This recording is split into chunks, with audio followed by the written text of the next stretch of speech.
Bonjour, je vais corriger la partie B du DNS1. Donc voici l'énoncé.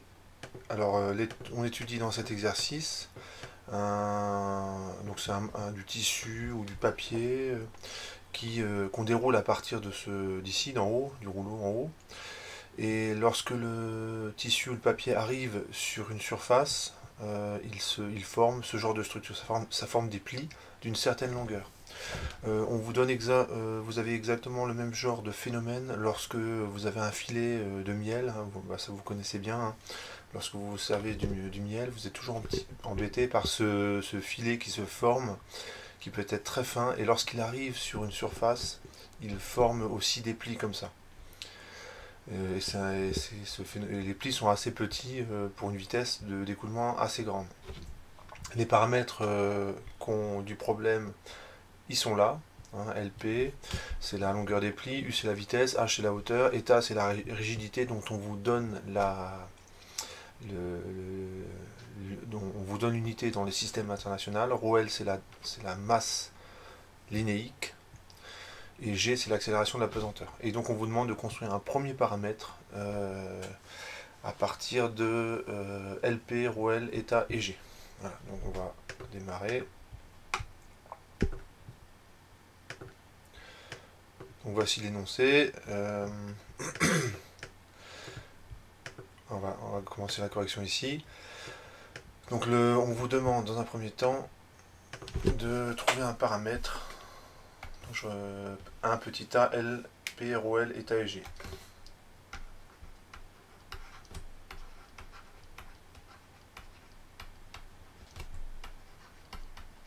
Et l'objectif, c'est construire un paramètre adimensionné.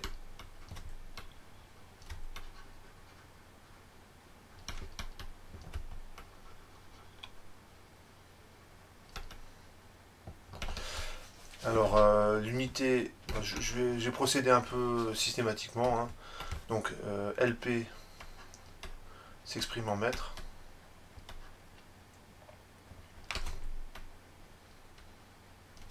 Ensuite, ρL. Alors, la lettre ρ, je n'ai pas bien écrit. ρL, c'est comme ça. Hein, vous arrondissez un peu l'extrémité en bas. C'est une masse linéique, donc c'est marqué ici. ρL, voilà, ρL c'est en kilogrammes par unité de longueur. C'est comme quand vous achetez une corde dans un magasin de bricolage, vous avez le prix par mètre de corde. Et bien ici c'est le poids par mètre de tissu que vous déroulez. Vous avez aussi, lorsque vous avez une feuille, lorsque vous achetez une ramette de feuilles, on vous donne la masse par unité de surface. Donc c'est des unités comme ça qui sont adaptées à leur usage. Eta, c'est la rigidité, donc c'est en kilogrammes mètre cube seconde moins 2, donc là il faut bien lire l'énoncé. Et l'accélération de la pesanteur, c'est une accélération, donc c'est des mètres seconde moins 2. Il faut avec tous ces paramètres là, il faut que je les assemble donc il faut que je les multiplie, je les divise et je mette les bons exposants pour que ça forme un paramètre adimensionné. Alors ce que vous remarquez tout de suite, c'est que l'exposant de ρL et de eta, ils sont forcément opposés. Sinon les kilogrammes, ils se simplifient pas. Donc pour la construction, je peux déjà commencer comme ça. Et l'unité de ce truc-là,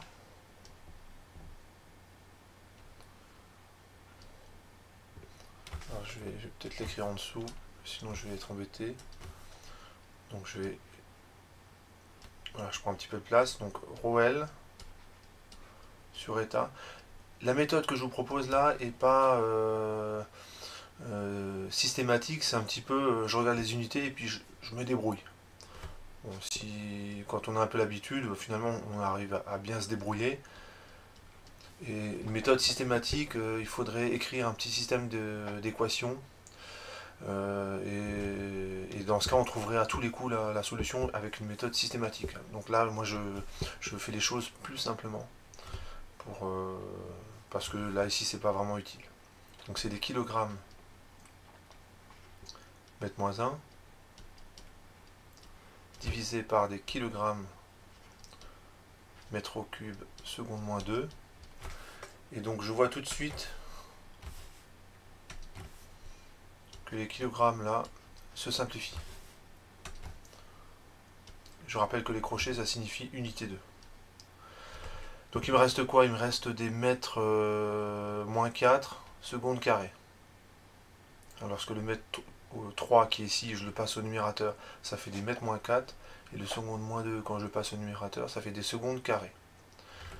Donc quand je regarde, les secondes carrées, il y en a ici. Pas des secondes moins 2. Donc si je mets G, ça va bien s'arranger.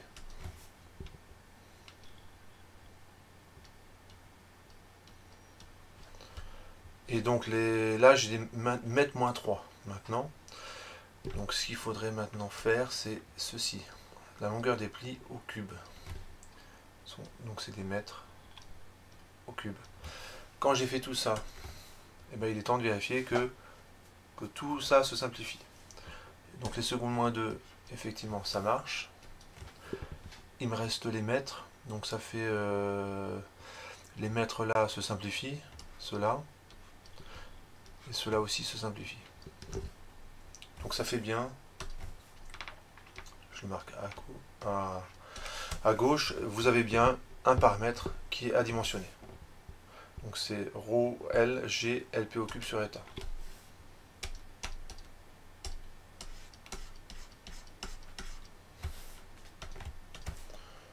ρ, LP. Non, je dis des bêtises.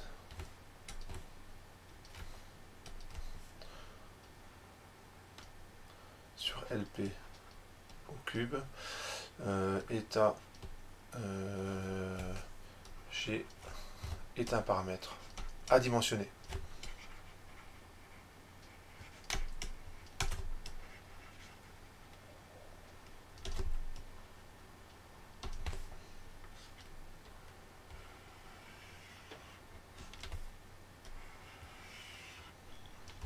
Voilà.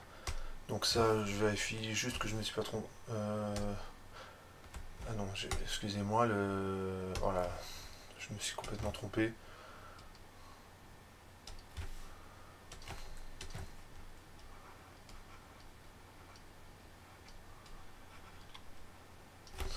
Donc je vais vérifier. Ah, décidément. Alors, je vais y arriver. Donc c'est ρ G LP au cube sur état.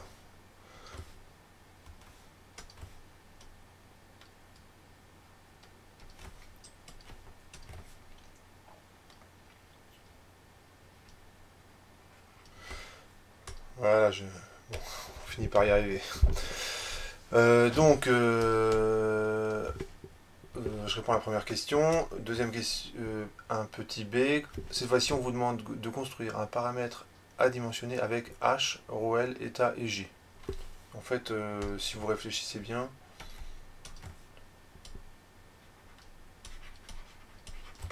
il suffit de remplacer LP par h au cube. En fait, LP sur h, je fais un rapport de deux longueurs. Ça pourrait être aussi un paramètre adimensionné. Et finalement, ça aurait été plus simple dans l'énoncé. Donc, on a de la même façon. Donc, on fait exactement le même raisonnement. On écrit la même chose, sauf que je remplace LP par grand H. Ou L, G, H au cube sur état, qui est un paramètre adimensionné. Donc, je ne refais pas, c'est inutile de refaire la démonstration parce que je remplace une longueur par une longueur. Donc évidemment, ça va donner exactement le même résultat. Ensuite, cette fois-ci, c'est U, état, ρl et G. U, état, ρl et G.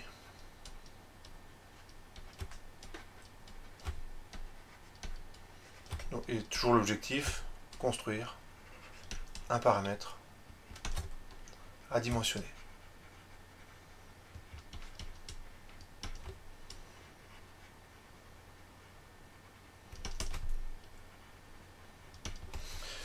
Alors l'unité de U c'est une vitesse, s'exprime en mètres par seconde, état, donc je reprends l'unité kilogramme mètre cube seconde moins 2,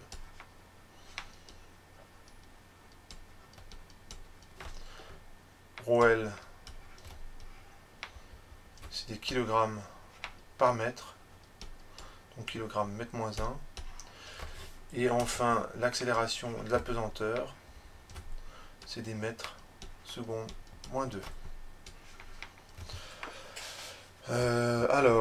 À partir de là, même démarche. Il faut que je construise un paramètre à dimensionner. État et ρL, il faut que je les mette au numérateur et au dénominateur respectivement pour que les kilogrammes se simplifient.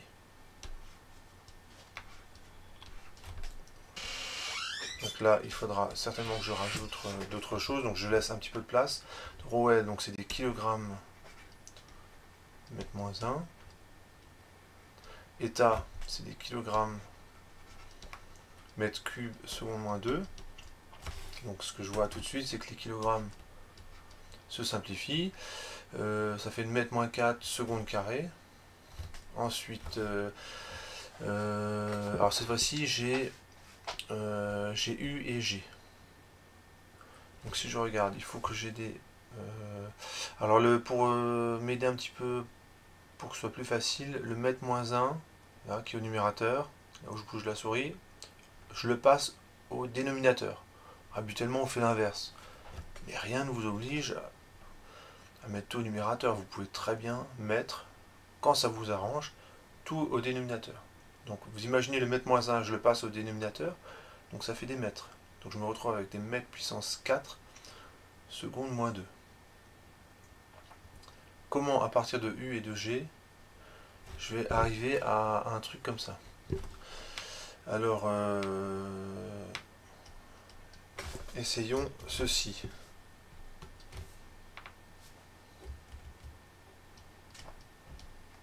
Donc c'est x1 sur... C'est un fois.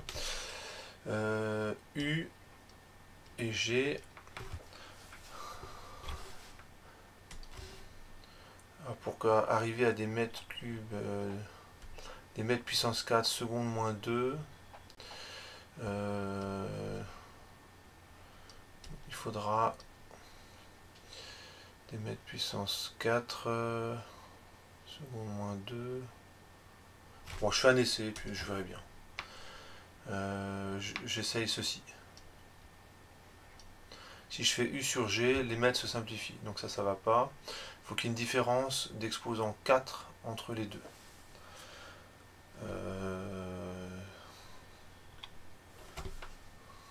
Donc si je mets... Je vais faire l'inverse. Je vais faire l'inverse. Donc le raisonnement que je fais là, c'est un raisonnement que vous faites au brouillon. Donc là, je le fais en direct. Et si je fais G puissance... non, c'est idiot ce que je fais. Je vais y arriver. Bon, l'avantage du brouillon, c'est on peut faire plein d'erreurs sur les brouillons, ça se voit pas. Là je ne peux pas me cacher. J'essaye U puissance 6 et G au carré. Allez. Puis on verra bien si ça marche. L'avantage de ce que je fais, c'est que moi je peux effacer et ça laisse aucune trace. Donc c'est mètres par seconde, exposant 6, mètres seconde moins 2 au carré. Donc si je regarde, je vais bien avoir des mètres puissance 4 au dénominateur, avec les mètres là et là. Et du coup, je me suis trompé, puisque j'aurais dû mettre le U puissance 6 au numérateur et le G au carré. Bon, c'est pas très grave. Et au niveau des secondes, ça va marcher. Donc je refais tout bien. Donc c'est en fait le U puissance 6 G carré.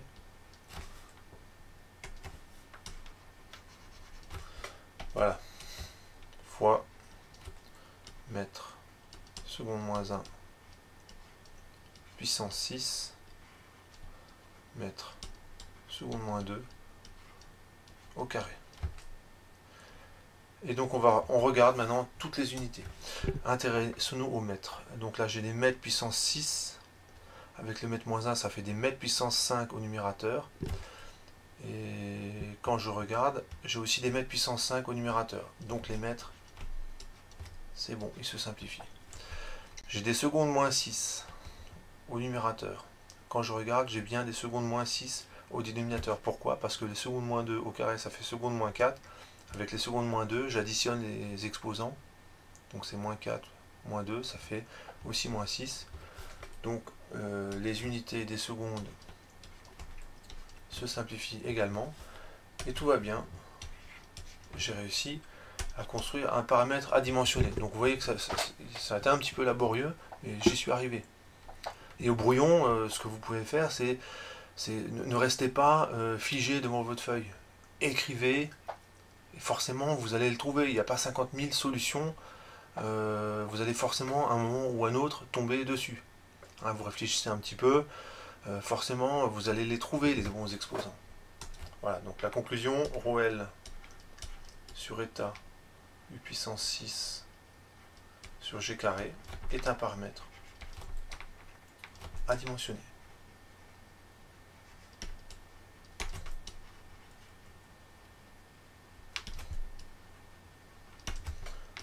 Donc j'encadre le résultat.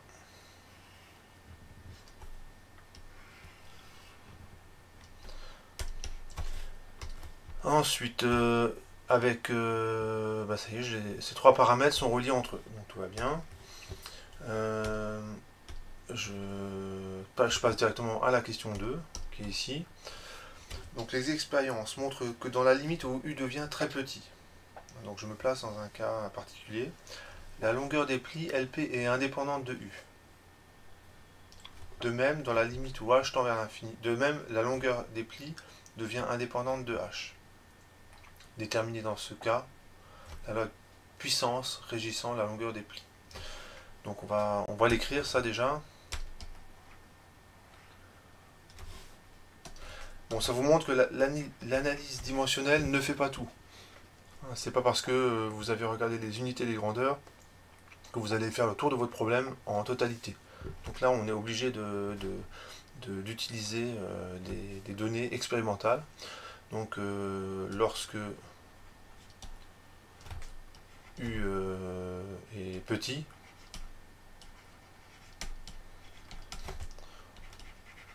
LP ne dépend plus de U. Donc je le note comme ça.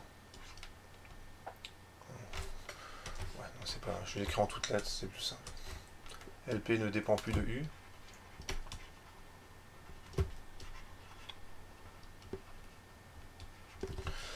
Et lorsque H devient très grand,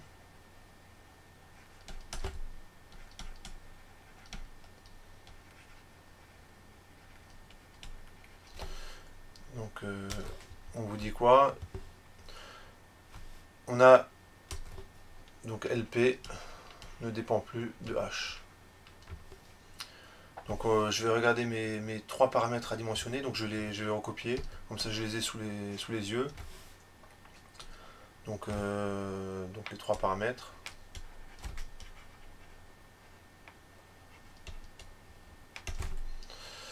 Alors le dernier c'est ρL U puissance 6 sur état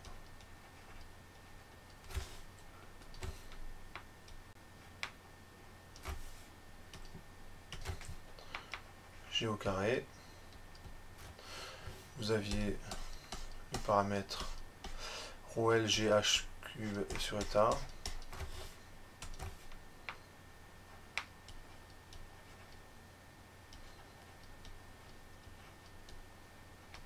Ça c'est le deuxième paramètre.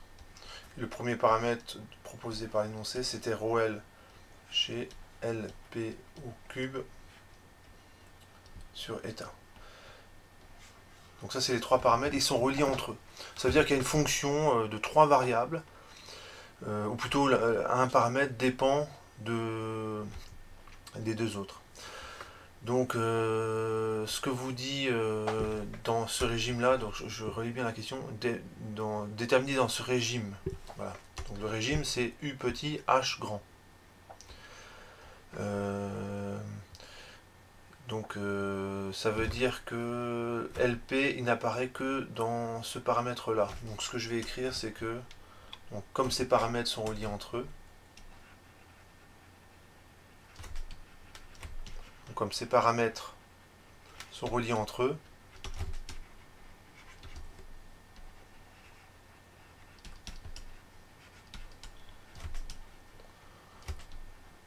on a le premier,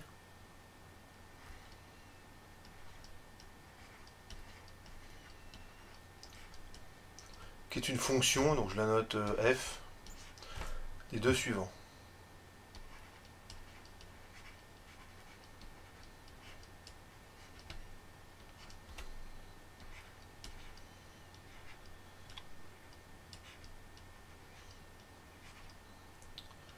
C'est un carré là qu'on voit pas très bien.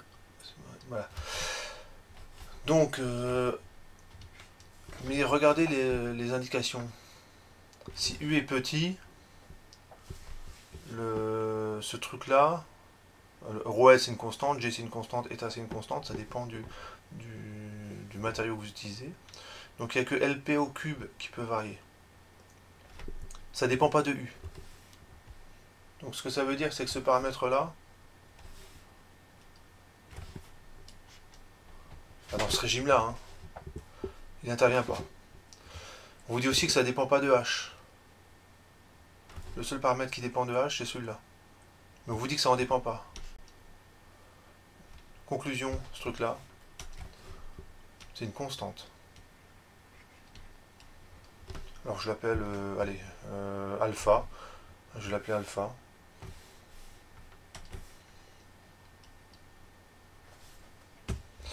Voilà, alpha. Et donc j'ai plus qu'à isoler LP. Donc là, je vous laisse faire le détail des calculs. Ça fait alpha eta rho L G exposant un tiers. Donc dans ce régime-là, on a cette expression.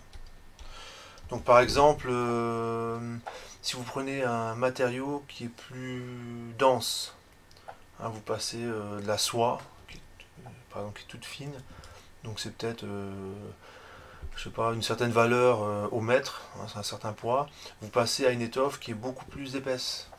Hein, une couverture par exemple, un truc qui fait 2-3 mm d'épaisseur, eh bien LP, d'après cette étude, LP devrait être plus petit. Donc ça, vous pouvez faire l'essai chez vous. Ça doit marcher aussi avec une corde. C'est peut-être plus simple avec une corde. Si on prend un tissu qui est beaucoup plus rigide, qui est très très rigide. En fait, l'exemple que j'ai donné est pas terrible parce que en même temps que je passe de la soie à la couverture, je change aussi la rigidité. Donc l'exemple que j'ai donné est pas très parlant parce que en fait ce qu'il faudrait faire idéalement c'est changer un paramètre à la fois. Mais il y a une dépendance qui est qui est vraiment simple à comprendre. C'est si j'augmente la rigidité du tissu pour une même masse linéique, évidemment ça va augmenter la longueur des plis parce que c'est plus difficile de tordre l'étoffe. Et donc le système, pour compenser, il va augmenter la longueur des plis. Pour le cas, si je prends le cas du miel, la rigidité, on va dire, est la même. Et vous avez déjà pu constater le matin au petit déjeuner que lorsque le filet de miel il est tout fin, ça fait un LP qui est tout petit. Ça fait une sorte de petit tas. Et si vous prenez un filet de miel qui est plus épais, en fait il suffit de monter ou de descendre la cuillère avec laquelle on sert le miel pour affiner ou ou grossir le filet de miel. Alors c'est vrai que U varie dans ce cas, U varie, mais on va supposer qu'on est dans ce régime, et dans ce cas, je fais juste varier ρ de L, et donc quand ρ de L diminue, ah bah non, ça marche pas dans le cas du miel, on ne doit pas être dans ce régime. Bon bah, vous avez appris un truc. Lorsque au petit déjeuner vous servez du miel et que ça fait des petits plis comme ça, on n'est pas dans ce régime là. C'est soit H est trop petit, soit U est trop grand. Bon, je vais arrêter là la correction. Donc voici pour cette partie-là.